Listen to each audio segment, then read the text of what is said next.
ಸ್ನೇಹಿತರೆ ನಮಸ್ಕಾರ. ಪಿಂಚಣಿದಾರರಿಗೆ ಭರ್ಜರಿ ಗುಡ್ ನ್ಯೂಸ್. ಹೌದು, 3 ತಿಂಗಳ ಪಿಂಚಣಿ ಒಟ್ಟಿಗೆ ಜಮಾ ಆಗ್ತಿದೆ. ಇಷ್ಟೇ ಡಿಲೇ ಆಗಿತ್ತು. ಈ 3 ತಿಂಗಳ ಪಿಂಚಣಿ ಹಣ ಜಮಾ ಮಾಡ್ಲಿಕ್ಕೆ ಸರ್ಕಾರ ಇಷ್ಟೊಂದು ತಡ ಯಾಕೆ ಮಾಡ್ತಿದೆ? ಏನಿದು ವಿಷಯ? ಮತ್ತು ಲಕ್ಷಾಂತರ ಫಲಾನುಭವಿಗಳನ್ನ ಈ ಪಿಂಚಣಿ ಯೋಜನೆಯಿಂದ ತೆಗೆದುಹಾಕುವಂತಹ ಎಲ್ಲ ಸಾಧ್ಯತೆಗಳು ಇದ್ದಾವೆ ಮತ್ತು ಲಕ್ಷಾಂತರ ಫಲಾನುಭವಿಗಳನ್ನ ಈ ಯೋಜನೆಯಿಂದ ಹೊರ ಕೂಡ ಹಾಕಲಾಗಿದೆ.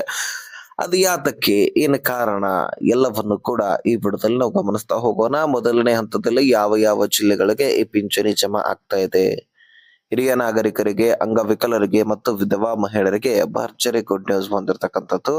ಬನ್ನಿ ಹಾಗಾದ್ರೆ ಸ್ನೇಹಿತರೆ, ಈ ವಿಡಿಯೋದಲ್ಲಿರ್ತಕ್ಕಂತಹ ವಿಷಯವನ್ನ ಕಂಪ್ಲೀಟ್ ಆಗಿ ಅರ್ಥ ಮಾಡ್ಕೊಳ್ಳಿ. ಚಾನಲ್ಗೆ ಸಬ್ಸ್ಕ್ರೈಬ್ ಮಾಡಿಲ್ಲ ಅಂದ್ರೆ, ಹಾಗೆ ನೋಡ್ತಾ ಇದ್ರಿ ವಿಡಿಯೋ ಅಂದ್ರೆ ಸಬ್ಸ್ಕ್ರೈಬ್ ಮಾಡ್ಕೊಂಡು ಬೆಲ್ ಐಕನ್ ಆಲ್ ಅಂತ ಒತ್ತಿ. ಸ್ನೇಹಿತರೆ, ಬಹಳ ದಿನದಿಂದನೂ ಕೂಡ ಡಿಲೇ ಆಗ್ತಾ ಇದೆ. 1 ತಿಂಗಳದ ಜಮಾ ಮಾಡೋದು ಮತ್ತೆ 2 ತಿಂಗಳದ ಪೆಂಡಿಂಗ್ ಉಳಿಸೋದು, ಇದೆಲ್ಲವೂ ಕೂಡ ನೀವು ನೋಡ್ತಾನೆ ಇದ್ದೀರಿ. ಯಾಕಂದ್ರೆ ಗ್ಯಾರಂಟಿಗಳು ಬಂದಾಗಿನಿಂದ ಪಿಂಚಣಿದಾರರಿಗೆ ಸರಿಯಾದ ಸಮಯದಲ್ಲಿ ದುಡ್ಡು ಜಮಾ ಆಗ್ತಾ ಇಲ್ಲ. ಮೊದಲು ಜಮಾ ಆಗ್ತಾ ಇತ್ತು ಹೇಗಪ್ಪ ಅಂದ್ರೆ, ಈಗ ಆಗಸ್ಟ್ ತಿಂಗಳದ ಪ್ರಾರಂಭವಾಯ್ತಂದ್ರೆ ಆಗಸ್ಟ್ ತಿಂಗಳದ 1ನೇ ತಾರೀಕು ಹಿಡ್ಕೊಂಡು 5ನೇ ತಾರೀಕೊಳಗಾಗಿ ಪ್ರಾರಂಭದಲ್ಲಿನೇ ಜಮಾ ಆಗ್ತಾ ಇತ್ತು. ಸೆಪ್ಟೆಂಬರ್ ಪ್ರಾರಂಭವಾಗತ್ತೆ ಅಂತ ಅನ್ಕೊಳ್ಳಿ ಈಗ ಸದ್ಯದಲ್ಲಿನೇ. ಇದು 1ನೇ ತಾರೀಕು ಹಿಡ್ಕೊಂಡು 5ನೇ ತಾರೀಕೊಳಗಾಗಿ ಕ್ಲಿಯರ್ ಆಗ್ಬಿಡ್ತಾ ಇತ್ತು. ಆ ತಿಂಗಳ ಹಣ ಅದೇ ತಿಂಗಳಲ್ಲಿ ಪ್ರಾರಂಭದ ವಾರದಲ್ಲಿ ಕ್ಲಿಯರ್ ಆಗ್ಬಿಡ್ತಾ ಇತ್ತು. ಇಷ್ಟೊಂದು ಡಿಲೇ ಆಗ್ತಾ ಇರ್ಲಿಲ್ಲ. ಆದ್ರೆ ಈಗ 2 ತಿಂಗಳ ಹಿಂದಿನ ಹಣವನ್ನು ಕೂಡ ಸರ್ಕಾರ ಸರಿಯಾಗಿ ಜಮಾ ಮಾಡಿಲ್ಲ.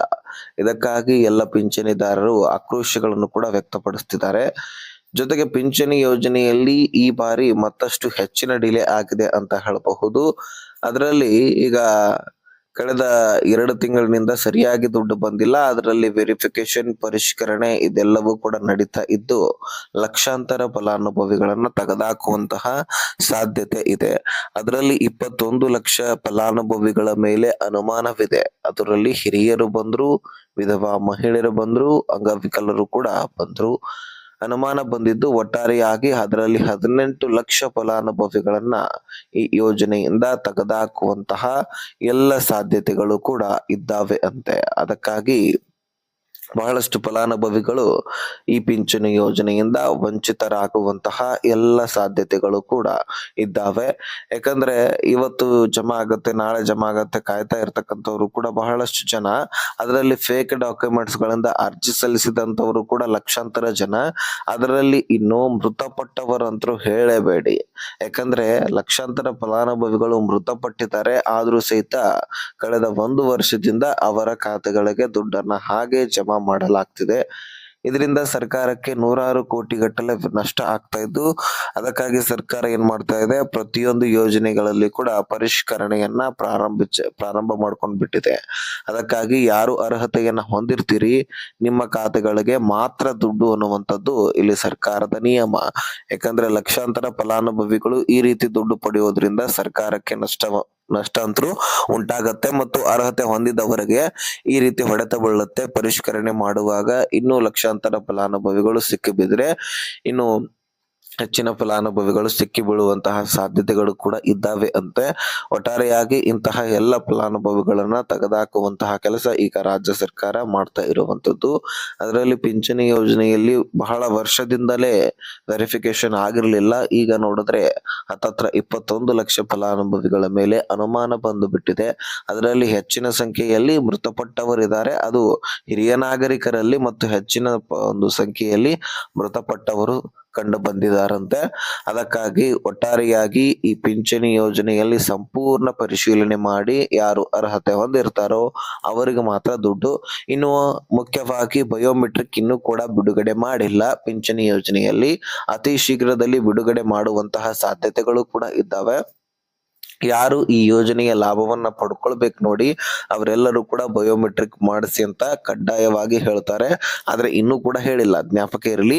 ಇನ್ನು ಪರಿಶೀಲನೆ ನಡೀತಾ ಇದೆ, ಪರಿಷ್ಕರಣೆ ನಡೀತಾ ಇದೆ. ಅದಾದ ಬಳಿಕ ಕೊನೆಯದಾಗಿ ನಿಮಗೆ ಬಯೋಮೆಟ್ರಿಕ್ ಮಾಡಿಸ್ ಅಂತ ಹೇಳ್ತಾರೆ. ಬಯೋಮೆಟ್ರಿಕ್ ಯಾರು ಮಾಡಿಸ್ತೀರಿ, ನೀವು ಬದುಕಿದಿರಿ ಅಂತ ಅರ್ಥ, ಜೊತೆಗೆ ನೀವು ಅರ್ಹತೆ ಹೊಂದಿದಿರಿ ಅಂತ ಅರ್ಥ. ಅದಾದ ಬಳಿಕ ನಿಮ್ಮ ಖಾತೆಗಳಿಗೆ ದುಡ್ಡು ಜಮಾ ಆಗ್ತಾ ಹೋಗುತ್ತೆ. ಎಲ್ಲರಿಗೂ ಕೂಡ ಕ್ಲಿಯರ್ ಆಗಿ ಜಮಾ ಆಗ್ತಾ ಹೋಗುತ್ತೆ. ಈಗ ಅರ್ಹತೆ ಯಾರು ಹೊಂದಿದ್ದಾರೆ ಬಂದಿದ್ದೀರಿ ಅವರಿಗೆ ಮಾತ್ರ ಈಗ ಹಾಗೆ ದುಡ್ಡನ್ನ ಜಮಾ ಮಾಡಲಾಗ್ತಿದೆ. ಸೊ ಆ 21 ಲಕ್ಷ ಫಲಾನುಭವಿಗಳನ್ನು ಕೂಡ ಹೋಲ್ಡ್ ಮಾಡಲಾಗಿದೆ. ಕಾಯ್ದು ನೋಡಬೇಕಾಗಿದೆ. ಇನ್ನು ಅದರ ಬಗ್ಗೆ ಸಂಪೂರ್ಣ ಅಂದ್ರೆ ಈಗ ಬಯೋಮೆಟ್ರಿಕ್ ಬಿಟ್ರಪ್ಪ ಅಂದ್ರೆ ಅದರಲ್ಲಿ ಫೈನಲ್ ಡಿಸಿಷನ್ ಸರ್ಕಾರ ತಿಳಿಸುತ್ತೆ. ಅಲ್ಲಿ ನಾನು ನಿಮಗೆ ಮತ್ತೊಂದು ವಿಡಿಯೋದಲ್ಲಿ ತಿಳಿಸ್ಕೊಡ್ತೀನಿ. ಒಟ್ಟಾರೆಯಾಗಿ ಈಗ 3 ತಿಂಗಳ ಹಣ ಬಂದಿರಲಿಲ್ಲ, ಅದು ಈಗ ಒಂದೊಂದಾಗಿನೇ ಜಮಾ ಆಗ್ತಾ ಇದ್ದು ನಿಮ್ಮ ಖಾತೆಗಳಿಗೆ ಎಷ್ಟು ತಿಂಗಳ ಹಣ ಬಂದಿದೆ, ಎಷ್ಟು ತಿಂಗಳ ಹಣ ಪೆಂಡಿಂಗ್ ಉಳಿದಿದೆ ಅನ್ನುವಂಥದ್ದನ್ನ ಕಮೆಂಟ್ ಮಾಡಿ ತಿಳಿಸಿ. ಜೊತೆಗೆ ಏನೇ ಪ್ರಶ್ನೆಗಳಿದ್ರು ಡಿಸ್ಕ್ರಿಪ್ಷನ್ ಅಲ್ಲಿ ಇನ್ಸ್ಟಾಗ್ರಾಮ್ ಲಿಂಕ್ ಕೊಟ್ಟಿರ್ತೀನಿ, ಅಲ್ಲಿಂದ ನನಗೆ ಮೆಸೇಜ್ ಮಾಡಬಹುದು. ನಾನು ಖಂಡಿತವಾಗ್ಲೂ ರಿಪ್ಲೈ ಕೊಡ್ತೀನಿ.